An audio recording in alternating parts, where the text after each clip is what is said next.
Banks spent decades trapping black families in a cycle of debt.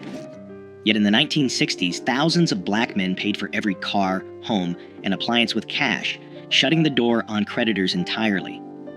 Their secret was a code passed down through generations, forged in the shadow of sharecropping and redlining. Why did this proud discipline flourish precisely where American banking wanted it gone, and what did it cost to keep? The roots of resistance run deeper than you think. Sharecropping defined the economic reality for countless black families after the Civil War. On paper, it offered a chance at independence, but in practice, it chained generations to land they could never own. Landowners set prices for seed and tools, kept the only ledgers, and charged interest so steep that a good harvest meant little. At the end of each season, families learned they owed more than they had earned. Debts piled up year after year with no escape. The law backed the landlords, and violence enforced the rules. For many, freedom meant trading one master for another. This time, the master was debt. Decades later, federal policy drew new boundaries. In the 1930s, the Home Owners Loan Corporation created maps that colored black neighborhoods in red, labeling them too risky for investment. Banks followed the lines. Mortgages, business loans, and even basic checking accounts were denied to anyone living inside the red zones. The GI Bill, celebrated for building the white middle class, offered little to black veterans. Only 2 out of more than 3,000 VA-backed home loans in Mississippi in 1947 went to black applicants. In cities across America, home ownership became a distant dream. By 1960, just 38% of black families owned their homes, compared to 64% of white families. The price of a loan, if one could be found, often came with higher rates, more fees, and the constant threat of repossession. These policies did more than block access to credit. They taught that borrowing from banks could mean losing everything. Wages could be garnished for a missed payment. A single late bill could bring public shame or eviction. Families learned to distrust official promises and to see debt as a danger, not a tool. The lesson passed from parent to child. When you owe, you are not free. Cash became the shield. Every dollar seed was a step away from the trap. In the shadow of these systems, a code of self-reliance grew, not out of myth, but out of necessity. The discipline to avoid debt was not just pride, it was protection against a world built to profit from black hardship. A father stands at the counter, bills stacked in his hand, eyes steady as the salesman counts every dollar. No loan paperwork, no interest rates, just the slow, deliberate handoff of hard-earned cash.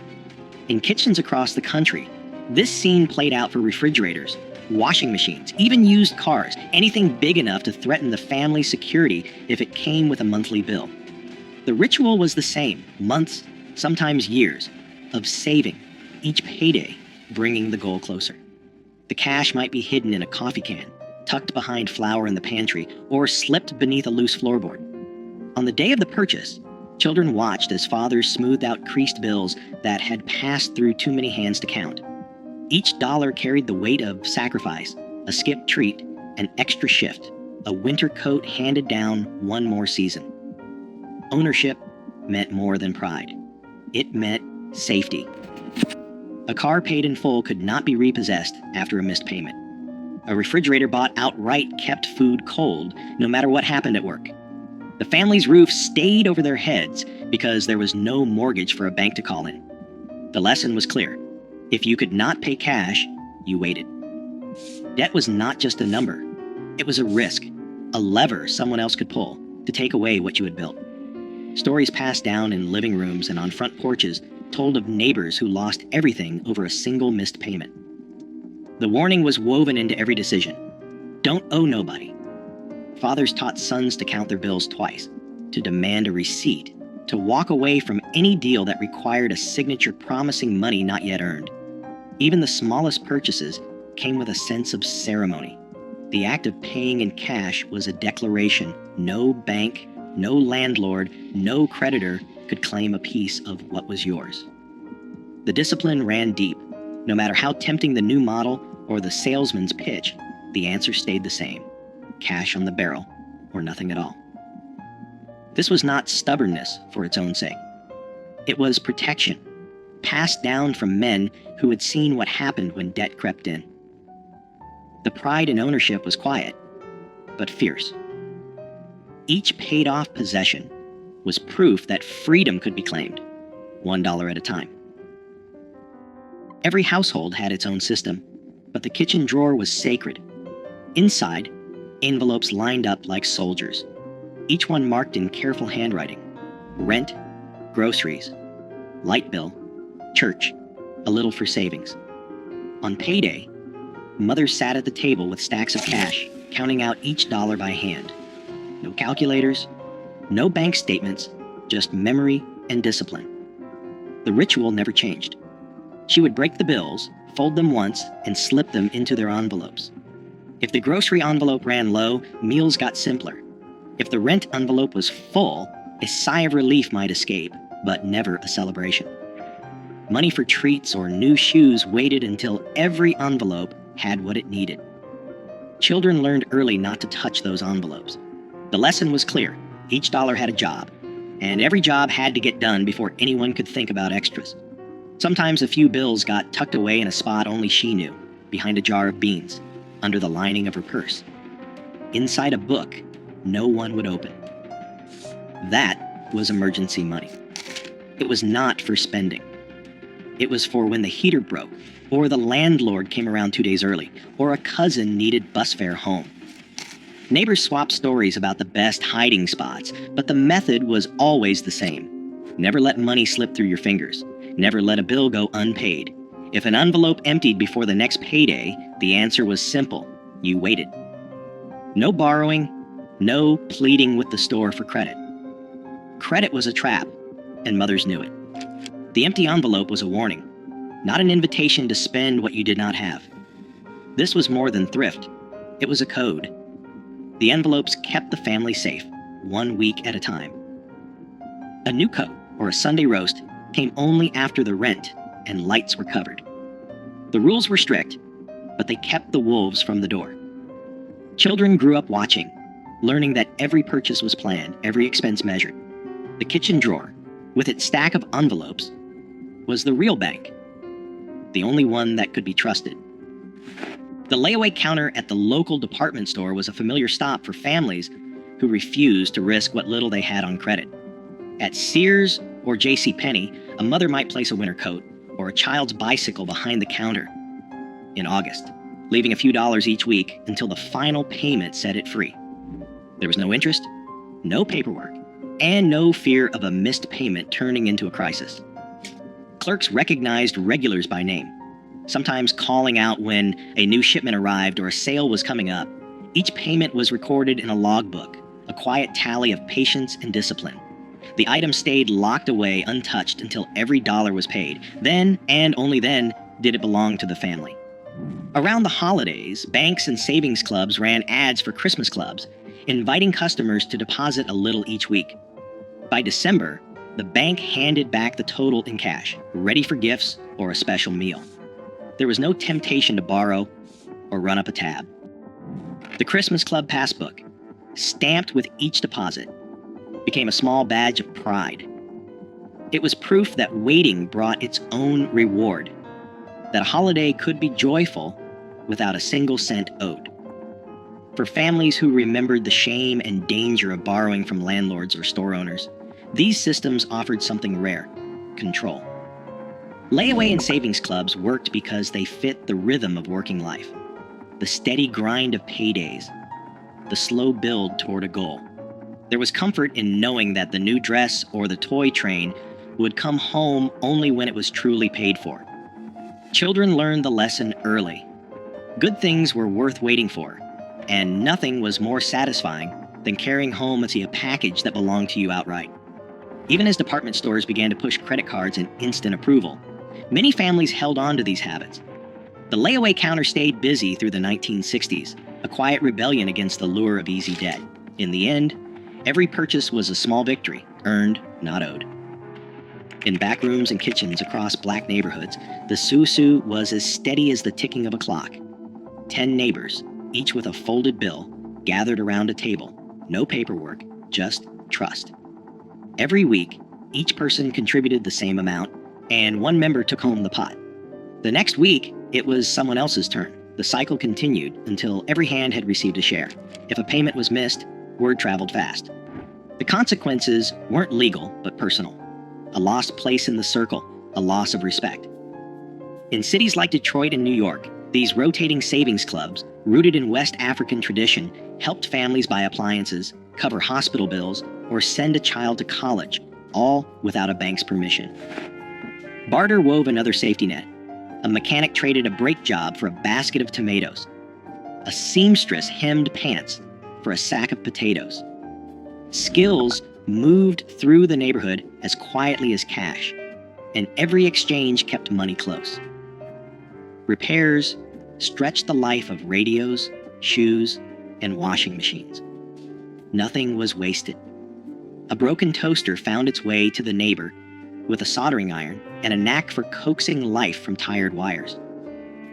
Oral histories recall how these trades built a web of support, sidestepping the need for credit and keeping families afloat. Churches anchored these networks.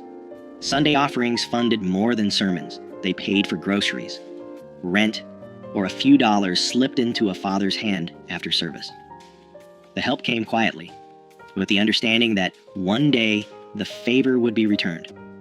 Sermons warned that debt was a shackle, not just a number. The church's aid was both spiritual and practical, reinforcing the lesson that freedom meant living within your means. Insurance agents from North Carolina Mutual and Atlanta Life walked door to door collecting dimes and debit books.